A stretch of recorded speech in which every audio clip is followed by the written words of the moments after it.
explosions that tore through Russia's key gas pipelines to Europe marked one of the most dramatic turning points in modern energy history.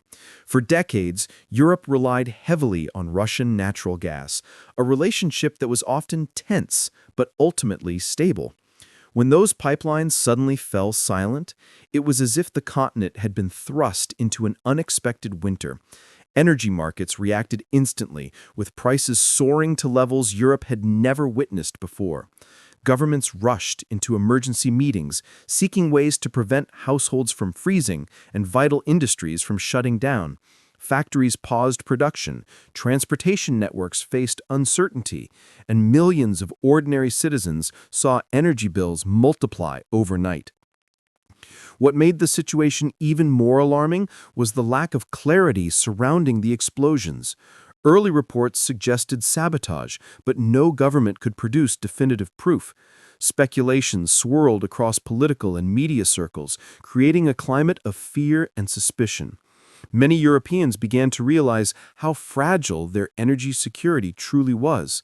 The psychological impact was immense. Suddenly, energy was no longer just a commodity. It was a geopolitical weapon, and the continent had been caught in the crossfire.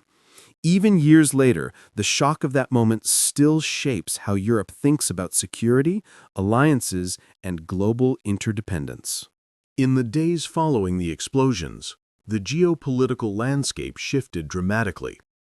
Russian officials accused Western governments of orchestrating an attack on critical infrastructure, calling it an act of economic warfare.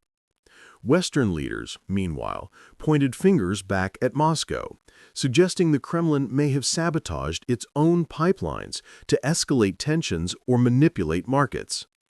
Both sides rejected each other's claims, and the truth became buried beneath layers of propaganda, counterpropaganda, and strategic messaging. Diplomats described the atmosphere as one of the most distrustful moments since the Cold War. Intelligence agencies released selective fragments of information, each set of disclosures only deepening the global confusion.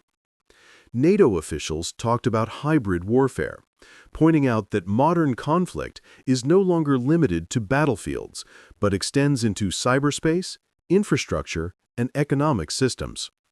Meanwhile, global analysts debated dozens of theories, from covert military operations to false flag attacks gone wrong. The lack of an agreed-upon explanation created a geopolitical vacuum, allowing mistrust to grow unchecked. Even today, no country has provided a universally accepted narrative, and the unresolved nature of the event continues to fuel diplomatic tension between Russia and the West. In the aftermath of the explosions, Europe embarked on a historic transformation of its energy systems. Countries that once depended heavily on Russian pipelines suddenly found themselves searching the globe for alternatives. Liquefied natural gas shipments from the United States, Qatar, Norway, and even African states surged toward European ports. Emergency LNG terminals were constructed in record time, some completed in mere months, an achievement previously thought impossible. European governments introduced subsidies to shield factories from collapse and prevent unemployment from spiraling. At the same time, investments in renewable energy hit unprecedented levels. Wind, solar, and green hydrogen projects accelerated across the continent, driven not only by environmental goals but by national security priorities. Political leaders openly declared that Europe could no longer afford to place its energy future in the hands of Moscow. While the transition caused initial chaos and soaring costs, it also marked the beginning of a long-term shift that will define Europe's economic and geopolitical trajectory for decades to come.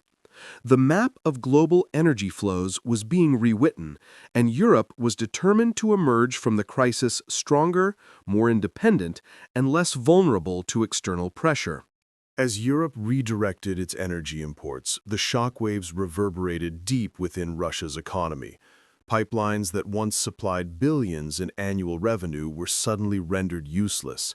Vast steel arteries stretching across land and sea, now silent and empty. The loss of this income placed immediate strain on Russia's federal budgets, forcing officials to rework long-term economic plans. State media tried to shape the narrative, suggesting that Russia no longer needed Europe, but behind the scenes the financial reality was impossible to ignore. To compensate for the loss, Moscow intensified its pivot toward Asia, particularly China.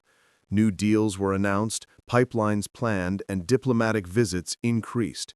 Yet even optimistic analysts acknowledged that replacing Europe, Russia's most lucrative market, would take years if not decades. Meanwhile, everyday Russians felt the impact as inflation rose, wages stagnated, and regional budgets tightened. The explosions did not just damage physical infrastructure, they disrupted the foundation of Russia's economic strategy. Political pressure grew quietly but steadily, and the incident became a symbolic reminder of how international conflict can reshape a nation's internal stability. Multiple nations launched investigations into the pipeline explosions, but instead of clarity, the world received more questions than answers. The underwater blast sites were difficult to access, and much of the physical evidence had been scattered or destroyed. Some countries claimed to have intelligence pointing towards specific perpetrators, but the information was often classified, fragmented, or contradictory. The public saw only glimpses of reports, carefully filtered by governments unwilling or unable to reveal more. This secrecy fueled a storm of speculation.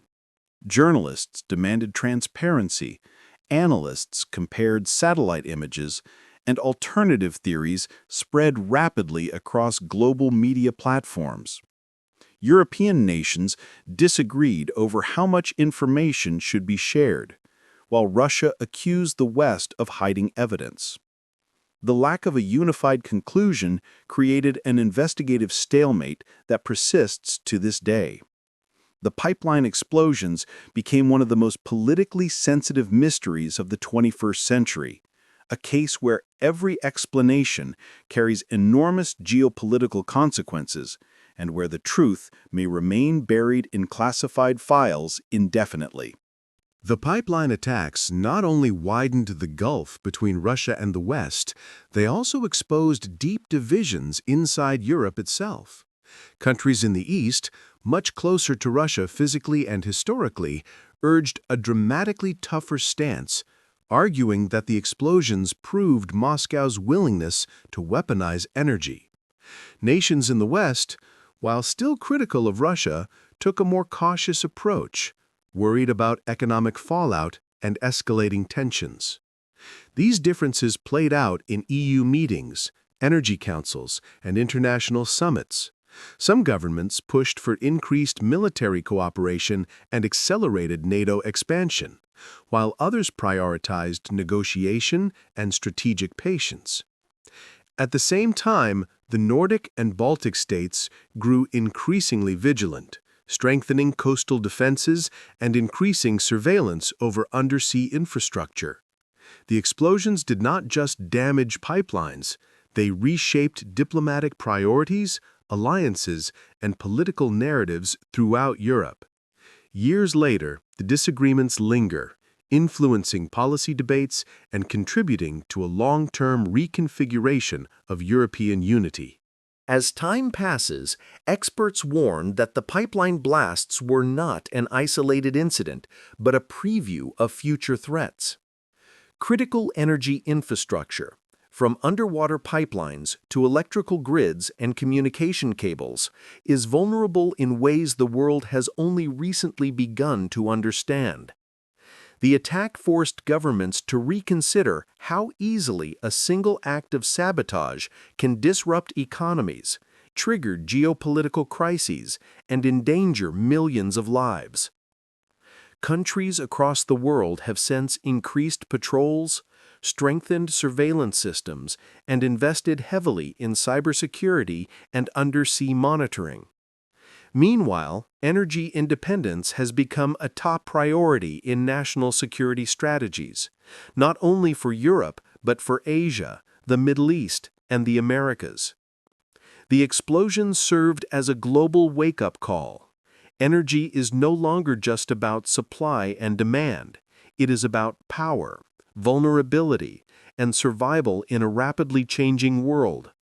The legacy of those blasts will shape global policy for generations, underscoring the fragile connections that keep modern societies running.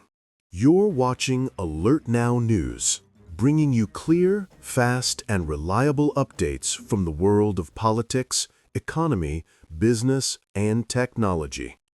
Don't forget to like, subscribe, and stay tuned for more global insights right here where facts meet clarity.